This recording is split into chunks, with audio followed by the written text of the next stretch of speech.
നമസ്കാരം. അഖിൽമാരാർ പാർട്ടി 2020 വിട്ടു. ഇതൊരു വാർത്തയാണ്.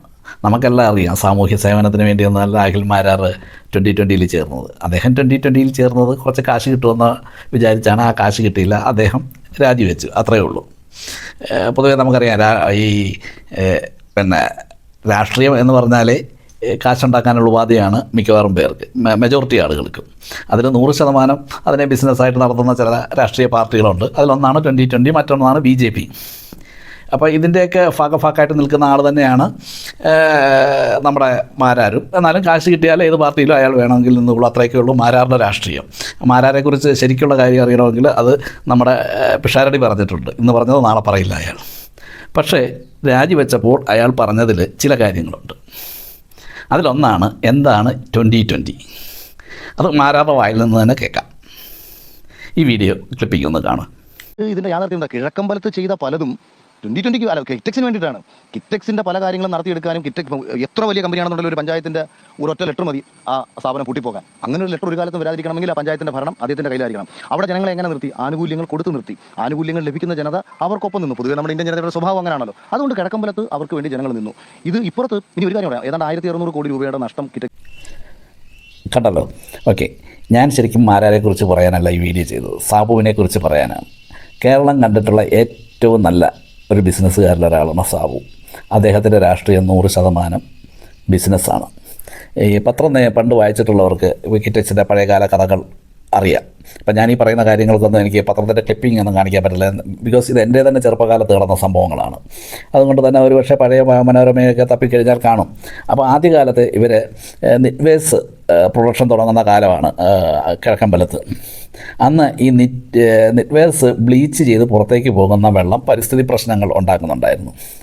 അങ്ങനെ ഇവർ പിന്നെ കിഴക്കമ്പലത്ത് ഇതിനെ ചൊല്ലി വലിയ പഞ്ചായത്തുമായ പ്രശ്നങ്ങളുണ്ടാകുകയും, പിന്നെ പൊതുവേ അറിയാമല്ലോ കേരളത്തിലെ ലേബർ കോസ്റ്റ് ഹൈ ആണ്. അപ്പോൾ പാരിസ്ഥിതിക പ്രശ്നങ്ങൾ, ഇത്തരം പ്രശ്നങ്ങളൊന്നും ഇല്ലാത്ത ഒരിടത്തേക്ക് ഇവർക്ക് ഈ കമ്പനിയെ പറിച്ച് നടേണ്ടി വരുന്നു. അപ്പോൾ അതുപോലെ പിന്നെ ആ കാലത്ത് CIT പോലുള്ള സംഘടനകളും ഇതിനെതിരെ പ്രശ്നങ്ങൾ ഉന്നയിച്ചിരുന്നു. അവസാനം ഇവരെന്ത് ചെയ്തു? തമിഴ്നാട്ടിലെ തിരുപ്പൂരിലേക്ക് ഇവരുടെ മുഴുവൻ കമ്പനിയും പറിച്ചു നട്ടു. തിരുപ്പൂർ അന്ന് നിറ്റ്വേസിൻ്റെ കേന്ദ്രമാണ്. ആ കാലത്ത് ഇന്ത്യയിൽ ലഭിക്കുന്ന എല്ലാ നിറ്റ്വേസും തിരുപ്പൂർ ആണ് മാനുഫാക്ചർ ചെയ്തുകൊണ്ടിരുന്നത്. അതിൻ്റെ ഒരു കാരണമായിട്ട് ഞാൻ പറഞ്ഞു കേട്ടിട്ടുള്ളത്, അതിന് എത്രത്തോളം സാധുത ഉണ്ടെന്ന് എനിക്കറിയത്തില്ല. തിരുപ്പൂരിലെ വെള്ളം ബ്ലീച്ചിങ്ങിന് നല്ലതാണ്. നല്ല ബ്ലീച്ചിങ് കഴിഞ്ഞതിന് ശേഷം വാഷിങ്ങിന് ഉപയോഗിക്കാൻ പറ്റിയ ഏറ്റവും നല്ല വെള്ളം തിരുപ്പൂരെ വെള്ളമാണത്രേ. അത് പറയുന്നത് അക്കാലത്ത് കിട്ടുന്ന നിറ്റ്വേസിലെല്ലാം പെട്ടെന്ന് തുള വീഴുന്ന ഒരു പരിപാടി ഉണ്ടായിരുന്നു. പക്ഷേ തിരുപ്പൂരിൽ നിന്ന് വരുന്ന തുണികൾ അവിടുത്തെ വെള്ളത്തിൽ ബ്ലീച്ച് ചെയ്യുന്നതുകൊണ്ട് ഈ തുള വീഴുന്ന കംപ്ലയിൻ്റ് അത്ര തുണികൾക്കില്ലായിരുന്നു. അപ്പോൾ അതും കൂടിയൊക്കെ നോക്കിയിട്ടാകുമ്പോൾ ഒരുപക്ഷെ ഇവരും ഈ പിന്നെ പാരിസ്ഥിതിക പ്രശ്നങ്ങൾ, കേരളത്തിലെ പാരിസ്ഥിതിക പ്രശ്നങ്ങളെല്ലാം കൂടി ഒരുമിച്ച് വന്നപ്പോൾ ഇവരിത് തമിഴ്നാട്ടിലേക്ക് പറിച്ചു നടുകയാണ് ചെയ്തത്. എന്നാൽ പിന്നീട് എന്താ സംഭവിച്ചത്? തിരുപ്പൂർ പാരിസ്ഥിതിക പ്രശ്നങ്ങളെക്കുറിച്ച് ഒരു അവയർനെസ് ആ നാട്ടുകാർക്കുണ്ടായപ്പോൾ അവർ ഭയങ്കര പ്രശ്നങ്ങളുണ്ടാക്കുകയും തിരുപ്പൂരുള്ള എല്ലാ കമ്പനികളും പൂട്ടി പല സ്ഥലങ്ങളിലേക്കും പോകേണ്ട ഒരു അവസ്ഥ ഉണ്ടാകുകയും ചെയ്തു.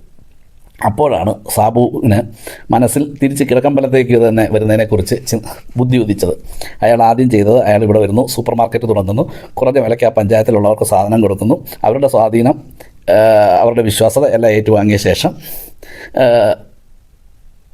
അയാളുടെ മാനുഫാക്ചറിങ് യൂണിറ്റ് വീണ്ടും കിഴക്കമ്പലത്ത് തുടങ്ങുന്നു. എന്തിനു വേണ്ടിയാണ് തുടങ്ങിയത് എന്ന കാരണമാണ് ഇപ്പോൾ നമ്മുടെ മാരാർ പറഞ്ഞത് നമ്മൾ കേട്ടത്. ഇതിന് വേണ്ട എല്ലാ പേപ്പറുകളും കിട്ടുന്നതും പഞ്ചായത്താണ്. ഇവർ പരിസ്ഥിതി പ്രശ്നങ്ങൾ മാനിച്ചില്ലെങ്കിൽ അതിനെക്കുറിച്ച് റിപ്പോർട്ട് ചെയ്യേണ്ടതും പഞ്ചായത്താണ്. ആ പഞ്ചായത്ത് തന്നെ ഞങ്ങൾ ഭരിച്ചാൽ പിന്നെ ആരെയും പേടിക്കേണ്ട. അതിനുവേണ്ടി തന്നെയാണ് അദ്ദേഹം 2020 എന്ന പാർട്ടി ഉണ്ടാക്കിയതും ഈ സൂപ്പർ മാർക്കറ്റുകൾ തുടങ്ങി കുറഞ്ഞ വിലയ്ക്ക് വസ്തുക്കൾ ആൾക്കാർക്ക് കൊടുത്തതും പഞ്ചായത്ത് ഭരണം പിടിച്ചതും.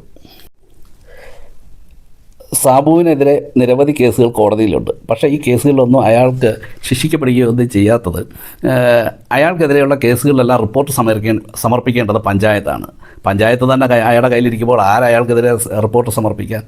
ഇതാണ് ഇതിലെ വാസ്തവം. അല്ലാതെ സാബു എന്നൊരാൾ സേവനത്തിന് വേണ്ടിയല്ല ഇത് നടത്തുന്നത് എന്ന് മനസ്സിലാക്കാൻ വേണ്ടി മാത്രമാണ് ഞാൻ ഈ വീഡിയോ ചെയ്തത്. അയാളൊരു ബിസിനസ്സുകാരനാണ്.